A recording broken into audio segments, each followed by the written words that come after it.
sharing your understanding of the consciousness mechanics of reality creation. Deep gratitude. Thank you. It is our passion and our pleasure to do so. Good.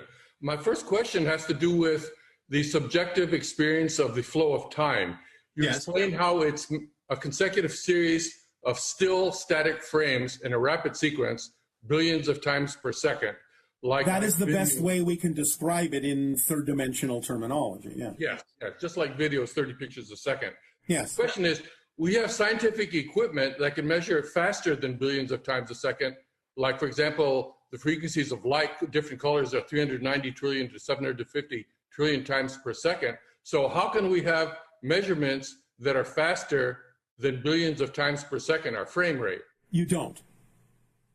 The idea simply is that when we say billions, we don't mean it remains in the billions. If you want us to say billions of billions of billions of billions, fine. Okay, got it. But really what you're dealing with is what your scientists refer to as Planck time.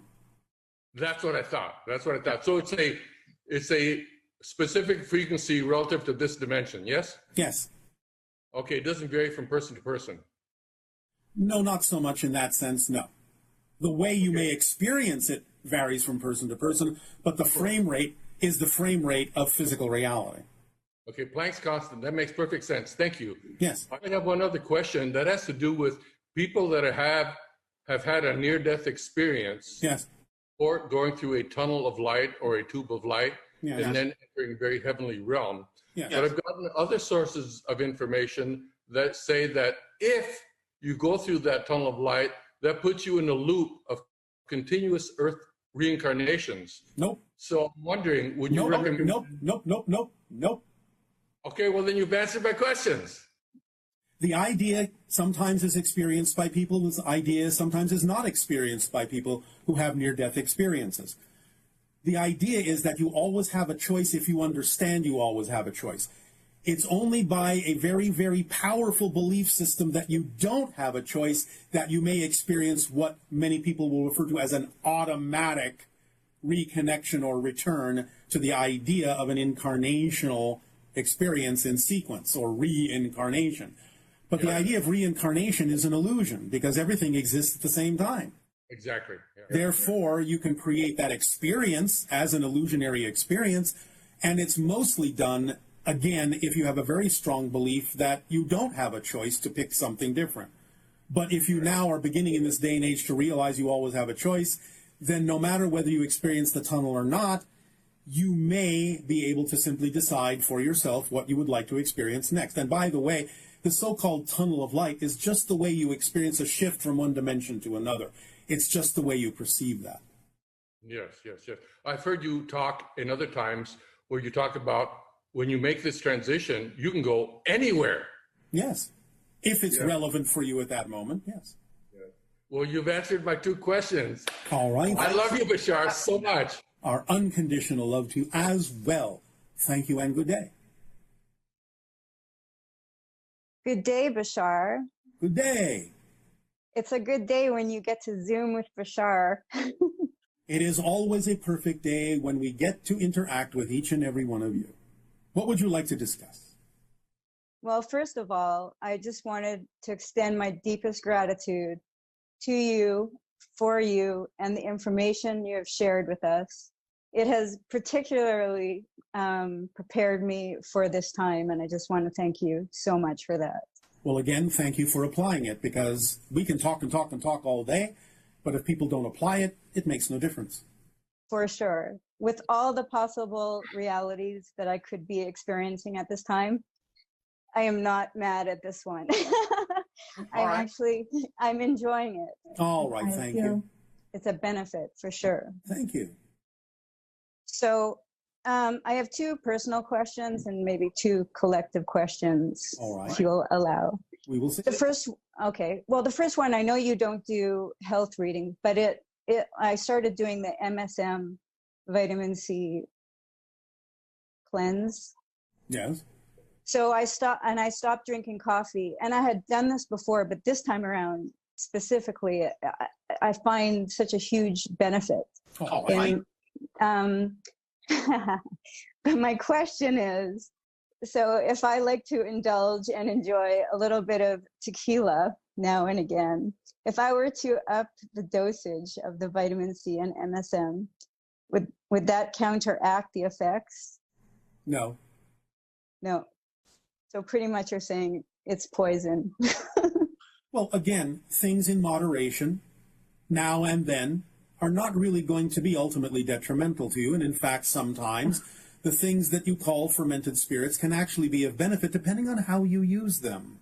Correct. But again, overdoing it is a matter of looking at the belief systems that require you to feel that you have to overdo it. Understand. Okay. All right. And the next question is about my cat. Yes. Trinity. Yes. Over the past year. 3 cats in one. Yes. I believe this is what's happening. Why is she all of a sudden waking me up at 5:36 in the morning? There must be something that you need to pay attention to.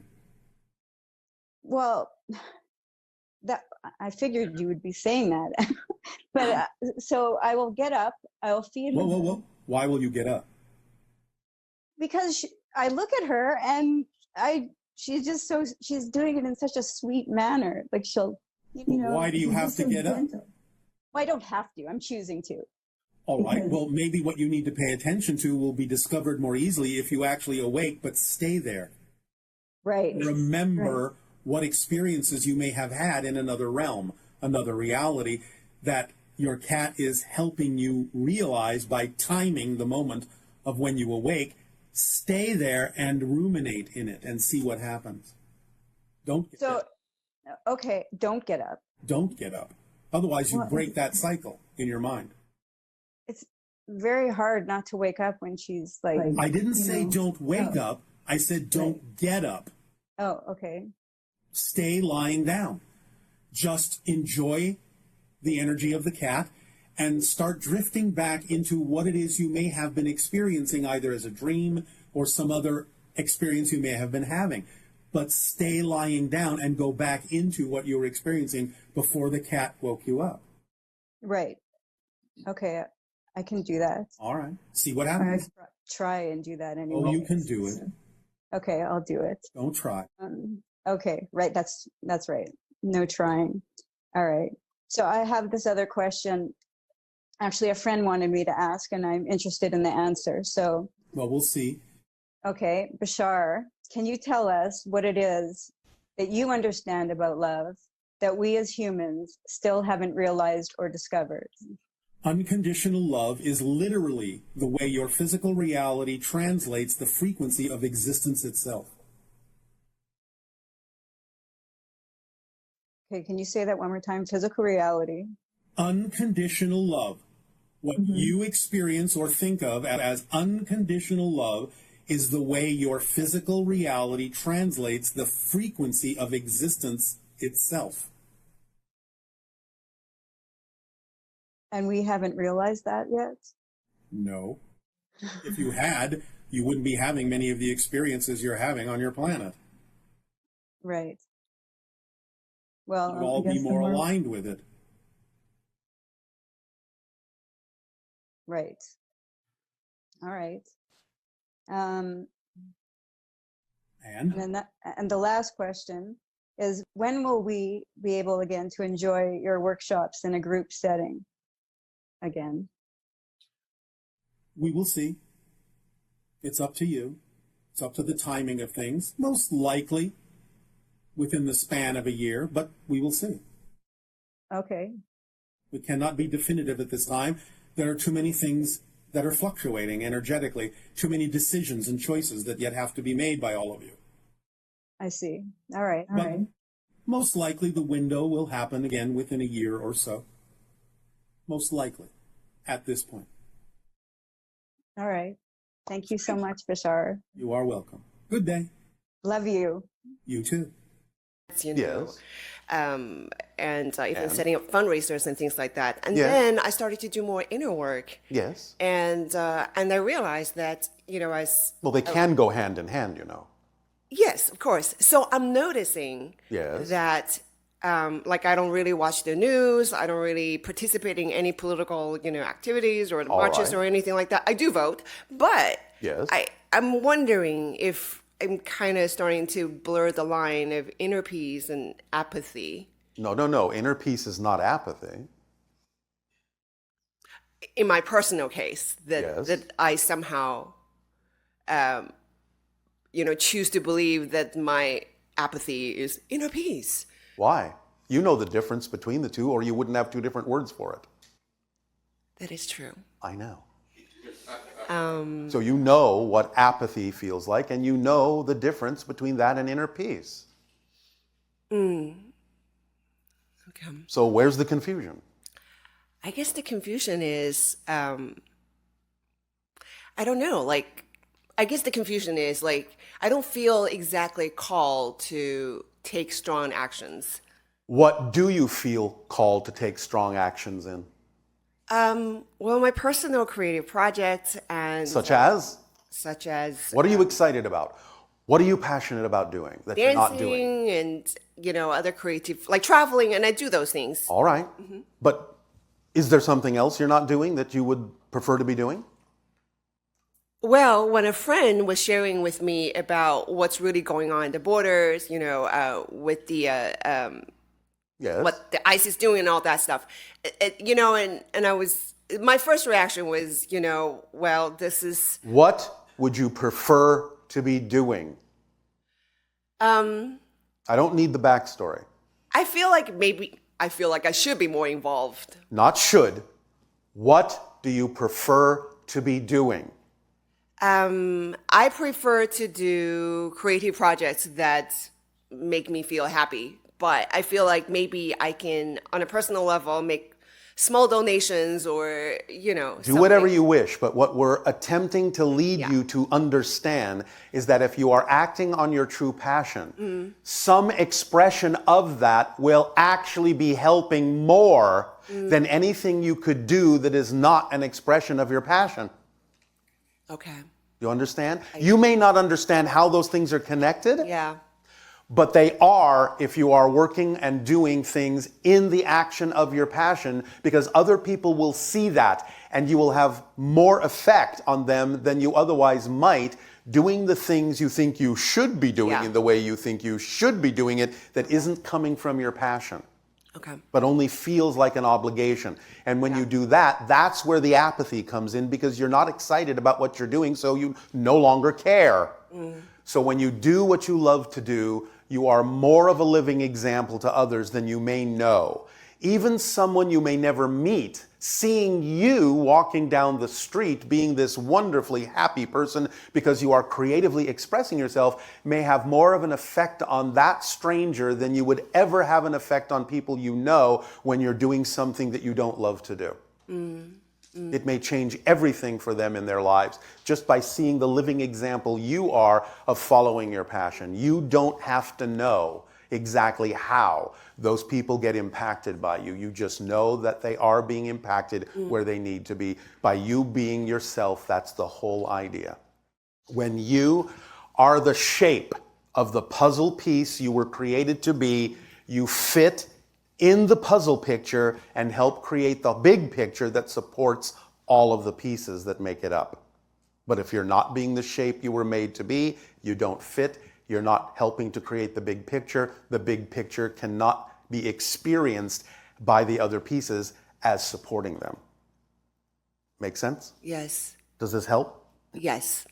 So follow your passion, act on your passion in whatever expressions naturally come, and you will be led through synchronicity to do the things, and sometimes they may look similar to what you were doing before, but you will have found a new way to do them from your passion that you may not have considered before because you weren't in the proper state to see that that was also an alternative way to do it. Yes. You have to be the vibrational state to even conceive of the way to do certain things that are representative of that state. Otherwise, those thoughts, those inspirations don't come to you because you're not on the wavelength to receive them. Okay. All right? So start with the formula and just see what happens, see where you're led, and whatever opportunity is presented to you, always look for the way to do it in the most exciting way you can, and have the discernment to tell the difference between whether it is truly representative of your preference or not. And of course, the remember to make sure that you're not the one dampening the excitement with negative belief systems you're unaware of. Okay. Yes? Does this help? Yes. All right. One follow-up question may have just the same answer. Maybe. But so I started out creatively as an actor, and I used to pursue it a lot and a lot. And Yes. then I started to pursue other things that were Yes. more exciting to me. And then At the time. At the time, and Yes. and so I kind of just not really focus on acting. And then the weird thing was, Yes. I started just booking jobs and getting more auditions. Yes. But my excitement is still feels like somewhere else. But this keeps happening, so I keep following through. Again, Yeah. are you blocking what could be exciting with your assumptions that it's not? Yes. Then use your imagination to see that these things are coming to you in a way that gives you an opportunity to really look for other ways in which you might be able to find the excitement in that, or finally and ultimately determine that it is simply not your preference, not your excitement, but because you keep repeating it for yourself, you are trying to tell yourself something. And it might simply be that you have too many negative fear-based belief assumptions about what doing that may actually mean, when you could be using your imagination to figure out how it would be more exciting to do it in a different way than most people might assume. Think, as you say, outside the box. And finally, actually even get to the point where you realize there is no box. Sounds good. Thank you. You are welcome. Now, I'm going to audition you right now. Oh. Show me a person finding their way back to their seat. All right. Thank you. Thank you.